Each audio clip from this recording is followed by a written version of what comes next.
Sideboard here at the StarCityGames.com Standard Open in Atlanta. I'm Nick Miller alongside Joe Lossett for a player interview. How you doing? I'm doing good, man. It's good to have you here. This is a new segment we're going to do on SCG Live each week. We're going to try to sit down a player who's on the leaderboard or kind of on the rise, talk to them, get to know them a little bit. Joe, we've seen you a lot on the Open Series. You're one of the top 5 in all-time top 8s. Anyone that watches SCG Live on the regular will know who you are. But you know, we want to talk to you, kind of see how you're doing on the SCG Tour this year, what your plans are, what your goals. Learn a little bit more about you than people might not know. All right. So give us a brief intro on how long you've been playing, kind of what your styles are, and then we're going to go from there in terms of what we're talking about today. Okay. Well, I've been playing almost from the beginning. I learned in high school. Back then, our style, I guess, was we knew most of the rules, and we played our entire collections, and it was the kitchen table Magic defined, and then eventually moved on to, you know, more organized, more structured stuff. My styles, I don't know really. I suppose my style is probably that I find one deck that I like playing, and then I play it for a long time. I like to know. I really like to know the inside and out how my deck works and kind of what the alternative cards are you could use with it. Like usually when I'm feeling good about a tournament, it's because I know why everything's there. It's not like I copied a deck list. Even if I did, I know why it's all there. Unlike, for example, today where we are not in that situation, but but I like to, so I basically, you'll find me playing the same deck for several months at a time. Right, that's a great point, because we know you, of course, for playing Miracles and Legacy, but also the Tron style deck in Modern, which we're going to talk about now, because, you know, going into the Season 1 Invitational, you were in line for Players' Championships a lot. Yeah. And we knew kind of you were going to be playing a Tron deck in that event. Now, you went with Mono Green there. You didn't quite have a great weekend. Yeah. But then you kind of went back to Green-Red, you fixed it, you played a lot online, and then you had great results after that, from 34th, 2nd, and then of course in the GP, top 8 there as well. So talk about kind of your testing with the deck, why you like that deck so much in Modern. Well, why I like the deck, it's, you have to play, Planeswalkers are cool cards in general, and we're playing really expensive Planeswalkers that have awesome abilities, and when things work correctly, the opponent just gets squashed, and that's cool. It's really neat. So it's an easy deck to enjoy playing. The reason you see me like Mono Green at the Invitational and then Green White for a little while and Green Red is I think that trap that a lot of people fall into with the deck is like, oh, it's just Green Red Tron. That's what the deck is. But really, depending on what, like during the Eldrazi era, the red cards were terrible. Sure. You can't Pyroclasm or Lightning Bolt Reality Smashers. So that's why I was trying white and then tried Mono Green, and now that stuff's gone, and I tried to seriously give the other colors a shot, but the red is back to now where I want to be at. And I feel like with the deck, like I've got to the point where I'm comfortable. I know why all the cards are there. I know, like Tron is not a deck that I think is the hardest deck to play. It's maybe more complicated than people give it credit for, but it's not hard compared to some other things. But the mulligans and the sideboarding, I think, are very difficult. And so that's something that it takes some time to get accustomed to, and you really have to work at it. And I feel like at the beginning, I hadn't. And actually, my first game with the deck in a real tournament was on camera and against Jeff Hooglin, and I wasn't playing fast, and I got stuck on some decisions that maybe weren't that obvious. Were somewhat obvious because I didn't know what I was doing. And now I feel like I really own the deck now. It's really, I'm on top of it. I feel very confident with it. Yeah, following the Invitational, you told me you spent a lot of time on Magic Online really grinding out the deck, and the results just immediately paid off. An interesting thing you've done with the deck is the inclusion of Lightning Bolt from a sideboard card to now a main deck card. Right. Talk about the usage of that. Well, so really the choices in, the red cards in Tron are just for removal for smallish creatures. Like Pyroclasm has kind of been what people have played for years. Some Fire Spouts, some other options. Lightning Bolts is not an idea I originally came up with, but it wasn't something that you really see played very much. And in my estimation, 3 toughness matters a ton, because one of the problems for Tron is very fast, aggressive decks.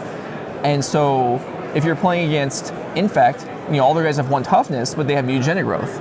So if you Pyroclast them and they have mutagenic growth, their guy lives, whereas Fire Spout or Lightning Bolt, it dies. And then against Zoo, you have a whole flood of 3 toughness creatures. So that's why I was thinking Fire Spout, like Kozilek's Return and Pyroclast, I'm not interested. So it's really Fire Spout. And I was, well, Lightning Bolt is obviously cheaper, and a turn 1 Nakadal against Tron does like 9 damage. And whereas if you can bolt it, you've just saved yourself so much life that you can recover, and I really feel like that helps a lot with the way the deck runs in the current metagame. Now, will that be true for several months from now? I don't know, but I was comfortable with it for now. I felt like it was a good choice. At the Grand Prix, it's worked very well. At the Grand Prix, however, I kind of accidentally sidetracked all the aggressive decks so I can't actually say whether it worked because I got a draw in round 4. And then you kind of missed And them. I was in the draw bracket for most of the rest of the weekend. So I didn't play against very many aggressive decks, which worked out fantastic. And after I got the draw, I was like, oh, this sucks. I'm really annoyed I got a draw. My roommate's like, this may not be that bad. And I was like, you're right, this may not be that bad. And yeah, it was all the rest. It was just Jund and Abzan and company and just kind of Hearing. And those are all good matchups because they're all slow. And yeah, so that worked out really well. And the Grand Prix top 8 was really, it meant a lot to me. That's the first one I've had. And, I haven't been on the Pro Tour in several years. And I'm excited about it. Yeah, for someone who has just almost infinite top 8s on the SCG Tour, it was nice to see you on coverage, doing well, representing players from our brand as well. Yeah, no, I'm glad it worked out well for you, and I certainly worked out well for me. So, well, talk about kind of where you're at. People that follow your stream, you talked a lot about the losing streak you had at the Invitational, and how, like, as a Magic player, you hadn't had something quite as bad as that in a long time. Talk about kind of the mental mind state and how you took, the Invitational finish where you just lost your, PC slot right there. How you kind of learned from that, and the last couple of weeks and where you've been going now. Yeah, well, I mean, it was not a great experience. It was pretty miserable. I don't know how much I really learned. I don't know how you really learn from constant losing, aside from the fact that because you keep telling yourself, well, it has to get better. Things have to turn around. Then I lost my 7th match in a row. And my 8th match in a row, I was like, there's no one left in the room doing as badly as I am. I have to win the next round. No, I didn't. And it's like, so it's just, as far as like helping you play better Magic, I really don't think it's like, does losing 8 matches in a row teach me anything? Probably not. But emotionally, or psychologically, I guess you get used to it. It's nice to, well, it's not nice, but you just have to be able to deal with, even if it's 2 matches in a row that you lose in a normal event and you're still in contention for something, it's good you have to be able to just focus on the match you're in. And that's a lesson that I probably thought I already knew, but definitely got jammed home now that you lose all these matches, but you have to keep playing, you have to just get past it. And so if anything to take away from that is that, really it's one match at a time, and that's a cliche and you hear it in sports and all kinds of stuff, but it's really, mentally it is important, and I guess every once in a while it's good to have that reinforced, and whether you want it to be or not, and certainly it was then. But yeah, that was pretty devastating. I mean, I probably wouldn't be here if I managed to get that Players' Championship slot there. I would have still gone to some Opens, but they probably wouldn't have been standard ones on the other side of the country. Well, we like having you here, and you're here because you didn't quite get the PC slot, right? And you said you're kind of feel out season 2. Well, season 2 started out very well for you. You had a bunch of really good results. Yeah. And now you have a couple of standard events, another modern, and then a legacy one coming up, which I'm sure you're ready for. Yeah. Quickly touch on your standard testing, as you got a couple of standard events here to play. Right. Well, so my standard testing. So the Pro Tour's in like 2 months. The Invitational's in 5 or 6 weeks, probably, whenever it is. A little ways, but whenever it is. There's standard opens coming up. My standard testing season starts in about half an hour. I put a lot of time in on Modern and Legacy over the last couple months, kind of pushing off standard because there weren't standard events I was playing in, but now that's changing. So really, today is the beginning of. I told myself, I mean, I like playing Tron. It's fun. My stream enjoys seeing it once in a while, but I have to shut that down. I'm not going to play Modern. I'm not going to let myself play Modern for a while. After next week, I'm not going to let myself play Legacy as much. So really, I'm going to be playing a lot of Standard. I could have been playing it for a while, but really, I've been doing other things. But now it's going to be Standard for the foreseeable future, which is fine. Like, Standard is, like, I knock Standard sometimes. It's fine. It's not my preferred format, but it is right now fairly deep, I understand. Yes. So, you know, I'm not going to say I'm looking forward to giving up the other formats for a month or two, but this is okay. This is new and different, and it's all right. Do you have a deck of choice that you kind of want to start getting into? You say you're a type of player that likes to grind out a deck. I am, and I don't, because I haven't even started grinding it out yet. I'm going to play the Bant Humans today and see how that goes. But honestly, I don't. This is the very beginning of. I'll give myself some time to figure out which deck I like, and then really try and hone in on that. But this is the beginning of the process for me. Even though we're a ways into the Standard season for everyone else, but for me it starts today. Okay. So I don't expect I'll dominate this weekend, but we got to start somewhere, and that's all right.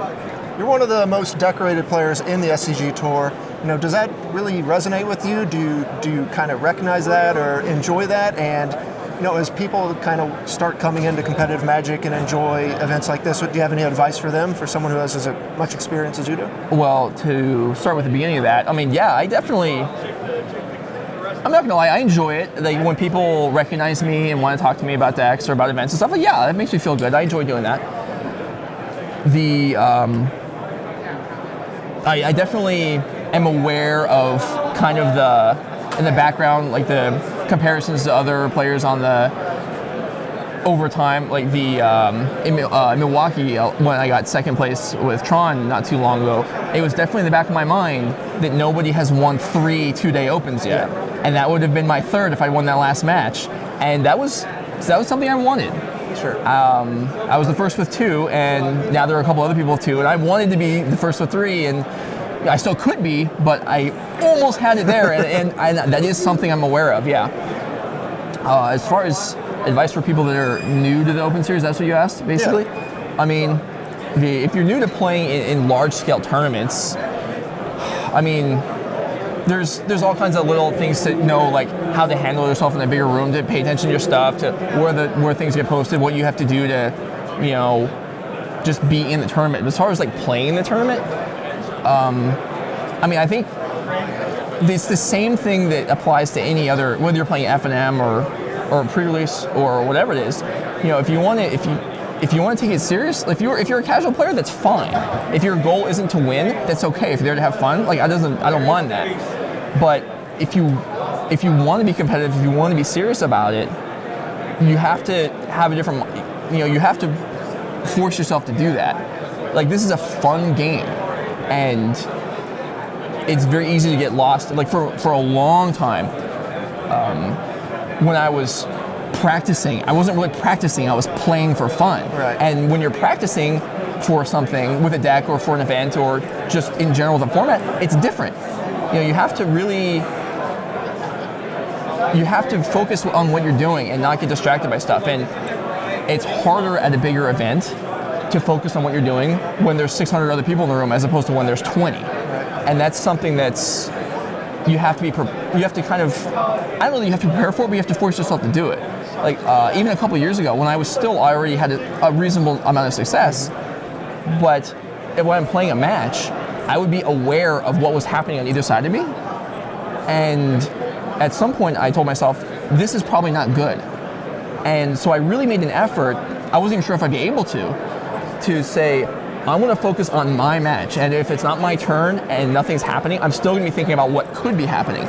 And over a span of a few months, I really realized that I knew a lot less of what was going on next to me. And so I guess that was progress. And that was something that, you know, I identified something that I could focus more. And of course, I still could on top of that. But still, the paying attention to what's going on with you as opposed to the rest of the room is important if you are trying to do well. and like it's maybe less fun. You end up with less stories about, oh, the guy next to me screwed this up somewhere or other. But that's better than the other guy having the same story about you. Yeah. And if you're paying attention on your own match, it's less likely he'll be telling a story about how stupid you are. So that's, yeah, I guess that leads to more success. So yeah, I guess that would be my advice, is just to really, you have to pay attention to what you're doing and ignore the rest of the room as much as you can.